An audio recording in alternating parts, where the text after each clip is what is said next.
জৈবন থাকিতে বন্ধু আইলা না, আমার দিকে চাইলা না, মন মনের কথা কইলা না, আমার দিকে চাইলা না, মন মনের কথা কইলা না, জৈবন থাকিতে বন্ধু আইলা না, আরে জৈবন থাকিতে বন্ধু আইলা না। বাহ! আরে এই দুনিয়ার তাল বাহানা বুঝলাম না একরতি। ওরে বন্ধু মুজাম্মেল হক মজু, তোর তো হেভি গলা, পুরো কোকিল কণ্ঠস্বর, কিন্তু তোর গান যার একটু উন্নত হবে, তুই তো কণ্ঠ যত্ন নিস নে, গলাতে মেডিসিনটা দরকার, যে পরিচর্যাটা দরকার, এটা তুই ঠিক মতো করতে পারিস নে। ও আমার কাছে পরামর্শ নিস নে, দেখি দেখি করতে হবে। হ্যাঁ পাগল, তোর কর আগের তো আমি কণ্ঠ যত্ন নিচ্ছি না, এই দিন আমি প্রতিদিন এখন টানা 1 সপ্তাহ যাবত ধরে হয়েছে ই খাচ্ছি, পুঁইশাক দিয়ে ভাত খাচ্ছি, আর সব ব্যাংকে কচু খাচ্ছি নিয়মিত, তোমার বাগান এটা।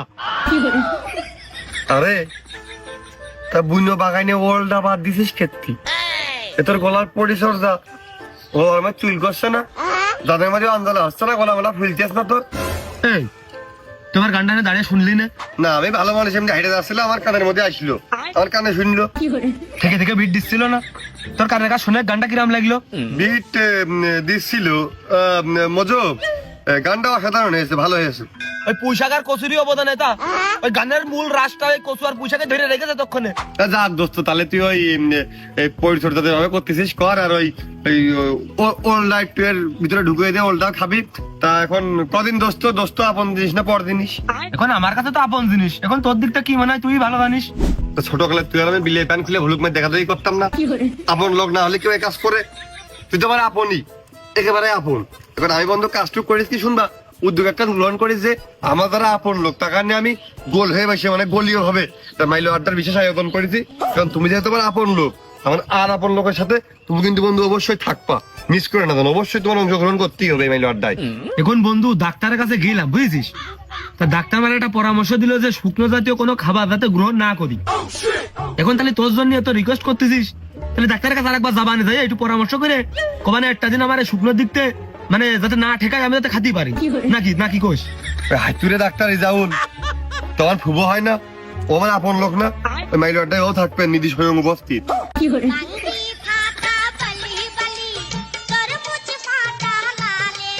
তা বন্ধু ভাই, গান তো সঙ্গীত জিনিস, এটা শিল্প, এ কিন্তু শিখতে গেলে একটা উস্তাদ লাগে। তুই কি কোনো উস্তাদ ধরেছিস? কার ধরলি? না দোস্ত, ওই আপাতত একা একাই প্র্যাকটিস করছি। ওই যে আমাকে ওই মাঠের ভিতরে কাঁঠাল বাগান, ওই কাঁঠাল বাগানে, তারপরে ওই পুবির ধারে ওই খেড়ের ধারে ওই যে ভেন্না তোলাই, ওই ভেন্না তোলাই, ওই যে বাঁশ বাগানে, ওই কোনো সময় গাছের মাথায়, কোনো সময় হচ্ছে বাথরুমের ভিতরে বসে একা একাই চর্চা করছি। আরে সামনের বার যখন আমি সারা গামা পাই চান্স পেয়ে যাবানে, তখন ভালো দিকে উস্তাদ ধরে নিবানে। হয়তো 2 দিন পরে মরবো, আগে মরলে কি ক্ষতি। সারে গামা পাই ধরে চান্সই পেয়ে গেলি, তাহলে তো নিজেই উস্তাদ হয়ে গেলি, এবার উস্তাদ কি ধরবি? যাই হোক, আগে আমার মূল কথা আসি, আমাকে যে গলি ভাবে যে সংগঠন, মানে যে জায়গায় আমরা বসবো, যে মাইল আড্ডাটা হবে, ওই জায়গায় মনে কথা, তাহলে ওই ডাক্তার এজাউল থাকতেছে, তোর যেইকের মনে কর তোর গলার জন্য কোনটা রাখতে হবে, কোনটা বাদ দিতে হবে, ওটি ও বুঝে নেবে, তোর কোনো প্রেশার নেই। আর তুই যেহেতু আমার আপন, যারা তোর আপন তারা আবার আমার আপন, তোর যদি কোনো আপন লোক থাকে তারা আমার আপন লোক হয়ে যাচ্ছে, ওই টাকারও নিয়ে আসি। তাহলে আমি গেলাম, যেন মিস করিস না, অবশ্যই মাইল আড্ডায় অংশগ্রহণ করবি। আচ্ছা, পরে কিন্তু খুব আপন হতে পারে। আরে যৌবন থাকিতে বন্ধু আইলা না, আমার দিকে চাইলা না, মন মনের কথা কইলা না, ভালো গান তো গাতি পারিস। আমার দিকে এ দোস্ত আক্তারুজ্জামান আক্তার, ওই টাকা পয়সা লাগবে না কেউ মাইলে আড্ডায়? ওরে না, তোরা আবার আপন লোক, একদিন তোর গলিও কাটাই বসে মাইল আড্ডায় মাল খাবে, এরকম একটা টাকা পয়সা আসবে কে? কোনো টাকা লাগবে না। যাক বন্ধু, বিনা স্বার্থে একটা ভালো কাজ করতেছো, তোমার জন্য দোয়া ও শুভকামনা এবং বুক ভরা ভালোবাসা রইলো। আমার দিকে চাইলা না, মন মনের দানালা দেখি একটু বাচক করে কাটিস রে, দেহ জনে কোনো ক্ষতির উৎপাত না ঘটে।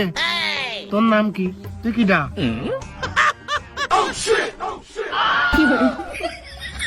মুশেসা, তুমি যদি এই জায়গায় আসবে, আমি যদি আগে তো জানতাম, তো বিশ্বাস করে আমি কোনোদিনও আসি না এই জায়গায়, আমি তোমার সম্মান করি না। ও কাকু, কাকু আমার দোস্ত, মানে দোস্ত তো আপন লোকই হয়, নিজের তোমার মতোই। এ না আমি এই যে ওর কথা শুনলাম, ও কিটা? মুশেসা, ও আমার খালা তো ভাই, ওই আপন বলতে ওই আমার আছে। আর ওই মাইল আড্ডায় বসলে ওর সাথে একটু বসা হয়, মালটাল খাওয়ার পরে ওর কাছে দুটো সুখ দুঃখের গল্প আমি করি।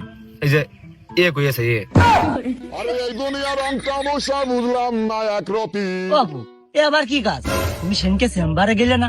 তোমার কয়টা গাছ গাছা দিয়ে দিলাম আমি, দেওয়ার পরে কলম তুমি মাইলে আড্ডায় আর বসবা না। তুমি এত ঘন ঘন মাইলে আড্ডায় কেটে বসতেছো, তোমার তো মাল খা নিষে। এই বেলায় যে আমি আপনার পাশেই বসেছিলাম এতক্ষণ ধরে, তা দেখেননি? আমি আর ভাবছি যে আপনি মনে হয় রাগ করে আমার সাথে কথাই করছেন না। ও বাপু এই চকির চশমা কাজ তো সামনে, এই জন্য সামনের লোক দেখা যায়। এই যে এই সাইডে তো আর কাজ নেই, এই সাইডের লোক দেখবো কি করে? হাই বাপু, তাহলে যে তোমার কোনো দোষই নেই এর ভিতরে।